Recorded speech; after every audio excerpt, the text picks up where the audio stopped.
Hər vaxtınız xeyir olsun, dəyərli dinləyicilər. Gündəm Qarabağ efirdədir, studiyada Ramil Qasımlıdır. Bugünkü efirimizdə Əbu Dabi görüşünün yekunları və eyni zamanda Amerika Birləşmiş Ştatlarının vitse-prezidenti James D. Vance'in Ermənistana və Azərbaycana yönəlik səfəri ilə bağlı müzakirələr aparacağıq. Qeyd edim ki, politoloq Araz Xan studiyamızın qonağıdır. Araz bəy, salamlayıram sizi, hər vaxtınız xeyir olsun. Hər vaxtınız xeyir olsun, Ramil bəy. Araz bəy, fevralın 4-də Əbu Dabidə Zayed İnsan Qardaşlığı mükafatının təqdim olunma mərasimi keçirildi. Azərbaycan dövlət başçısı bu tədbirdə iştirak etdi. İlk öncə istərdim bu görüşün əhəmiyyəti ilə bağlı sizin fikirlərinizi eşidək, daha sonra suallarımız olacaq. Ümumiyyətcə, Əbu Dabi Azərbaycan-Ermənistan danışıqları mərhələsində deyək də belə mühüm bir platformadır. Biz Əbu Dabiyə Vaşinqton görüşündən öncə də orada bir görüş keçirilmişdi. Yəni bu baxımdan bir sanki keçid belə deyək platformasıdır ora bizim üçün, o əsas görüşlər üçün. Bir Vaşinqton görüşündən sonra indi Vance'in səfəri var. Yenə biz Vance səfərindən öncə orada görüş keçirildi. Bu mükafatın təqdim olunması, orada yüksək səviyyədə qarşılanma, Paşinyanla oradakı görüş çox yüksək səviyyədə idi. Belə deyək ki, Azərbaycan prezidenti xüsusilə Paşinyanla görüşündən sonra sülhə iki tərəfin də sadiqliyi, nələr eləyə bilərik sülhü qorumaq üçün, hansı addımlar atılmalıdır, xüsusilə bu ticarət münasibətlərinin belə deyək daha da irəli aparılması. Ya bütün belə deyək ki, komponentləri nəzərə alsaq, Əbu Dabi görüşü müsbət nəticələndi və münasibətləri daha da irəli aparmaq üçün bir vəsilə oldu. Baxın, Azərbaycan dövlət başçısının belə bir mükafata layiq görülməsi əslində nəyin göstəricisi idi? Gəl biraz əvvələ baxaq. Biz 20-ci ildən əvvəlki dövrdən 20-ci ildən sonraki, o sanki biz tarixdən oxuyurduq, miladdan öncə, miladdan sonraki dövr. Ya belə bir dövrdür sanki.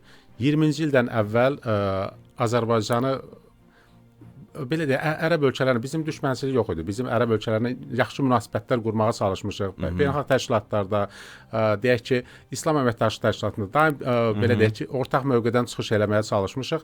Amma sanki Azərbaycan kənardan güclü görünmürdü deyə.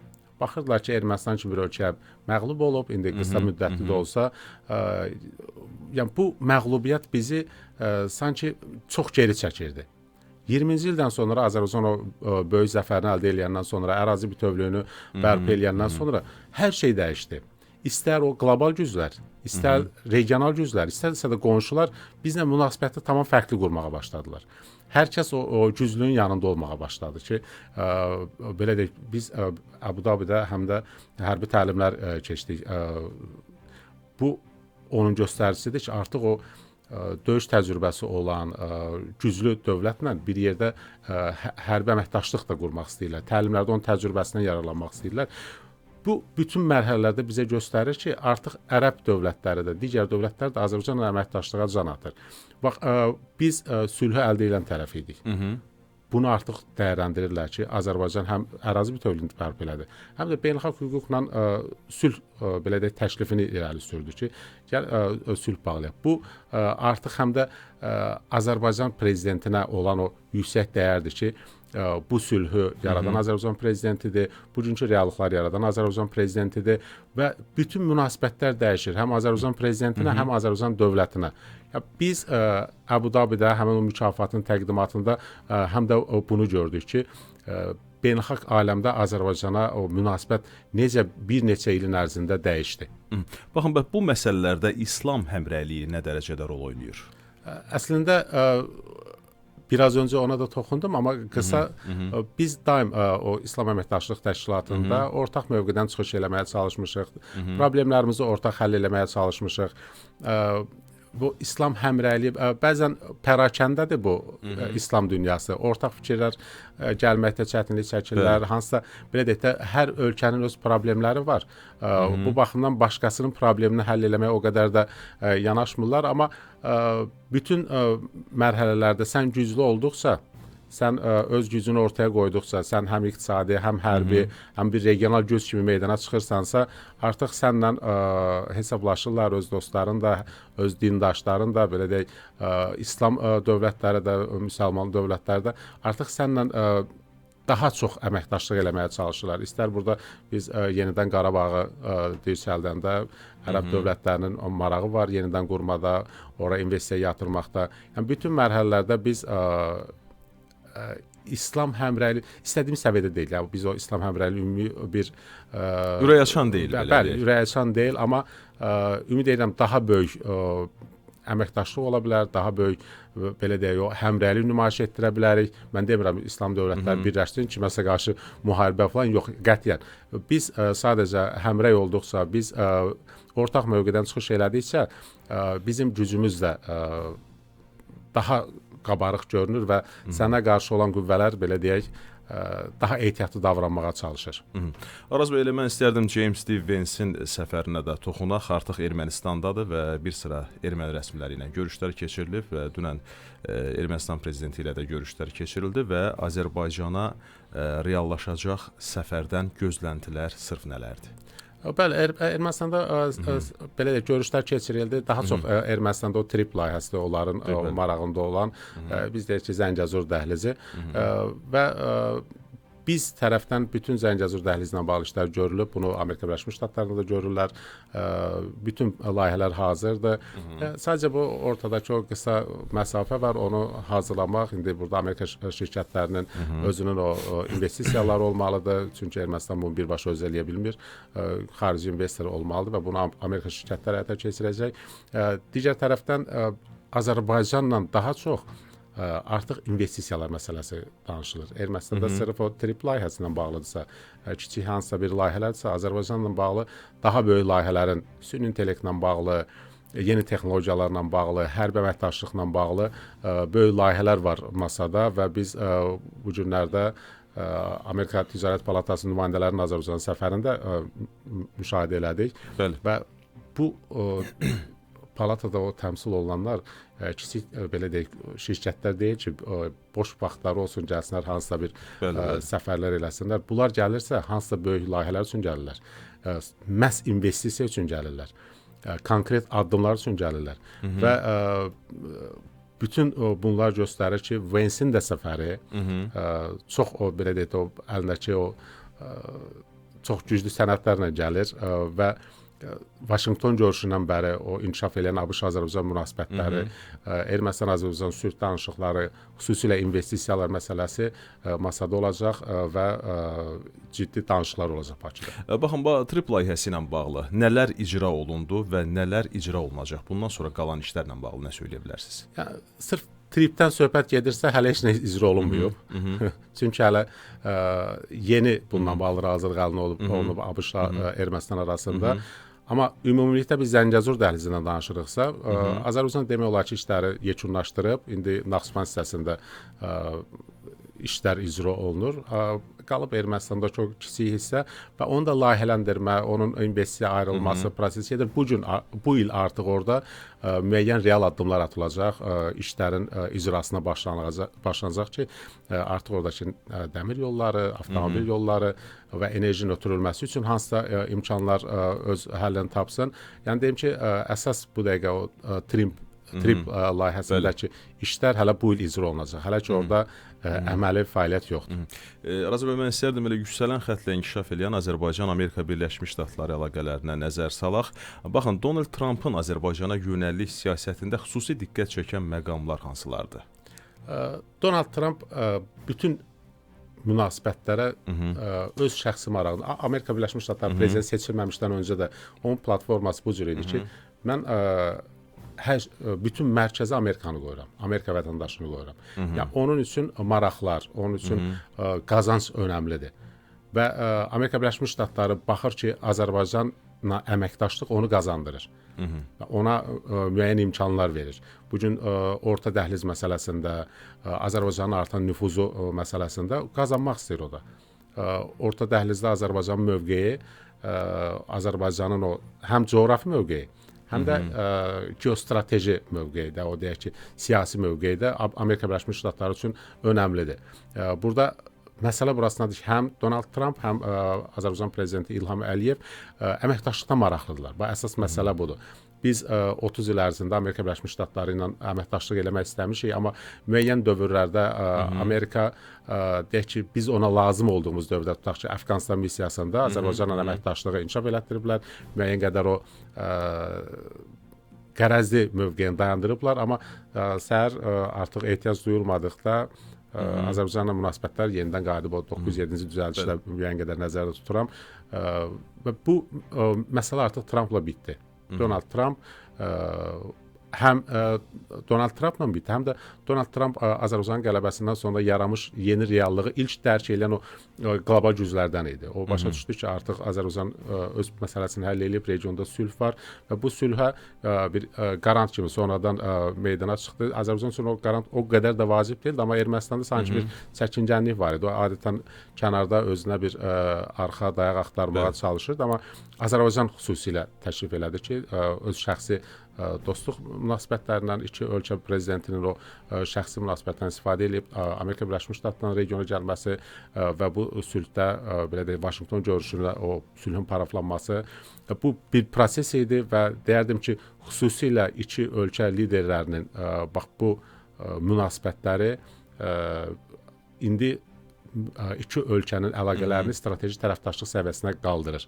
Yəni belə bir artıq mərhələdədir. Yəni biz müstəqillik qazandığımız dövrdən bəri heç vaxt bu qədər inkişaf edən bir dövr olmayıb Azərbaycanla Amerika Birləşmiş Ştatlarının. Araz bəy, az öncə qərəz məsələsinə toxundunuz. Baxın, Biden administrasiyası dövründə Azərbaycana yönəlik qərəz hardan qaynaqlanırdı? Biz gəlin 907-ci düzəlişə baxaq. Biden özü həmin dövrdə o 90-cı illərdə bu 907-ci düzəlişin meydana çıxmasında əsas rol oynayan adamlardan biri idi. Bu da Biden özündən qaynaqlanmır. Amerika Birləşmiş Ştatlarında çox güclü Ermənistan lobbisi var, diasporası var. Bütün bunlar orada müəyyən fəaliyyətlərin Azərbaycan əleyhinə olmasına şərait yaradırdı. 90-cı illərdə. Biz yeni yaranmışdıq, hələ Azərbaycan nədir, hardadır, nə iş görür, fikri nədir, siyasəti nədir, bunu anlamırdılar hələ. Bəli. Amma həmin dövrdə oradakı erməni lobbi təşkilatları istər konqresdə, istər birbaşa administrasiyanın özündə Azərbaycana qarşı bir fikir formalaşdırdı. Təsəvvür elə, işğala məruz qalmış bir ölkə sanki işğalçıymış kimi sanksiyalara məruz qaldı. 907-ci düzəliş meydana çıxdı və bizim ən çox da ehtiyac olduğumuz bir dövrdə o yardımlara, bu bizə birbaşa maliyyə yardımından da məhrum elədi, hərbi yardımdan da məhrum elədi və biz istənilən yardıma möhtac idik. Biz elə bir dövrdə idik ki, yeni müstəqillik qazanmışıq, iqtisadiyyat iflicdir, Sovetdən qalan bütün o iqtisadiyyat getmişdi və bir tərəfdən də müharibə aparırsan. Sənə qarşı işğalçı siyasət var, bunun qarşısını almağa çalışırsan. Həmən dövrdə elə elədilər ki, sanki işğal edən sənsən və bizə qarşı belə bir sanksiya. Dediyim odur ki, bu prosesin hamısı erməni lobbi təşkilatlarının belə deyək, siyasəti idi ki, orada tək Biden deyildi, çoxlu Bidenlər var idi. Ki, erməni lobbisinin nəzarətindədir, təsiri altındaydı və bütün bu mərhələ onda bitdi ki, Azərbaycan, söhbətimizin əvvəlində dediyim kimi, Azərbaycan öz qələbəsini təmin elədi və Ermənistanın hazırki rəhbərliyi ilə Paşinyanla diaspora arasında da problemlər yarandı. Çünki diaspora işğalı dəstəkləyirdi, işğalın davam eləməyini istəyirdi. Paşinyan isə artıq bir müddətdən sonra anladı ki, bu əbəsdir. Ədalətsiz müharibəni aparmaq lazım deyil. Hətta etiraf elədi ki, biz səhv eləmişik, Miyatsum da səhv ideologiyaydı. Biz əgər bu fikri davam elətdirsək, Ermənistan da artıq hardaydı bilinmirdi. Yəni ki, Ermənistanın özünü biz Azərbaycan ərazi bütövlüyünü tanımaqla, Qarabağ Azərbaycan ərazisi kimi tanımaqla Ermənistanın özünü də tanıtdıq kimi bir fikirləri var.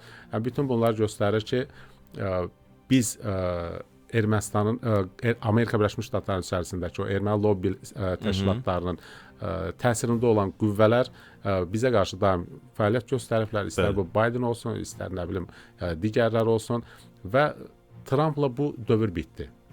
Bəlkə indi gələcəkdə yenə onların hansısa bir belə deyək fəaliyyət yenidən canlanması müşahidə oluna bilər, amma onun üçün münbit şərait yoxdur. Çünki artıq Ermənistan içində də bunların bir dəstəkləyən, onların belə deyək təşviq edəcək bir qüvvə yoxdur. Bunun üçün belə deyək keçmiş revanşistlər qayıtmalıdır və bu da hələ ki real görünmür. Baxın, erməni lobbisi məsələsinə toxundunuz. Elə uzun illər ərzində Amerika Birləşmiş Ştatlarında erməni icması kifayət qədər aktiv fəaliyyət göstərdi. Bəs həmin dövrlərdə Azərbaycan icmasının fəaliyyəti hansı yönümdə idi? Amerika Birləşmiş Ştatlarında. Bəli, Amerika Birləşmiş Ştatlarından söhbət gedir. Belə deyək, Amerikadakı erməni icması deyək ki 4-cü, 5-ci nəsildir. Biz orada yeni idik. Yəni bizim gücümüzlə erməni təsir rычaqlarımız kifayət qədər zəif idi. Çox zəif idi. Yəni ki onlar çox yüksək yerlərdə idi. Vəzifələrdə, nə bilim, o böyük şirkətlərin müəyyən o postlarını tutmuşdular, ən yüksək səviyyədə. Burada dini, irqi ayrı seçkilik məsələsi də səbəb ola bilərdimi buna ümumiyyətlə? O məsələ var idi, amma burada əsas məsələ o deyildi. Yəni biz eyni dindən, eyni irqdən, eyni dindən olsaq belə, yəni yenə də erməni diasporunun orada çox güclü olması vəziyyəti dəyişəcəkdi. Çünki Amerika Birləşmiş Ştatları üçün dini məsələ o qədər də vacib deyil. Onun üçün maraqlardır. Amerikanın maraqlarıdır. Düz müəyyən dövrlərdə bu dəyişə bilər, hansısa bir şəxsə bağlı olaraq, hansısa bir belə deyək siyasi xəttə bağlı olaraq bu dəyişə bilər. Amma əsas məsələ Amerikanın maraqlarıdır. Əgər Amerikan maraqları oradakı din qardaşlarını tərəfində durmaq lazım görürsə, belə olacaq. Yox, misal üçün Azərbaycan kimi digər dindən və amma ona qazanc verə biləcək, ona hansısa bir imkanlar maraqlarına cavab maraqlarına cavab verəcək bir siyasət varsa ortada, yəni o seçim edəcəklər. Amma o dövrdə fərqli idi. Yəni dediyim kimi Azərbaycan icması çox zəif idi, hələ yeni idi orada, amma erməni lobbisi, yəni milyonlarla tutaq ki 5-10 mini müqayisə eləmək də olmaz. Həm də ki onlar belə deyək kök salıblar orada. Yəni tək belə hansısa bir icma formasına deyillər. Bunlar konqresdə müəyyən kök salmışlar. Tibbi dildə desək metastaz formasına keçmişlər. Bəli, metastaz vermişlər. Bütün administrasiya, konqresə, senata hər yerdə bunlar var idi və istənilən formada da manipulyasiya eləyə bilirdilər vəziyyəti. Çünki misal üçün sənin ərazin işğal olunub, bunu azad olunub kimi orada təqdim edə bilirdi ki, biz bu əraziləri Azərbaycanın işğalından azad elədik.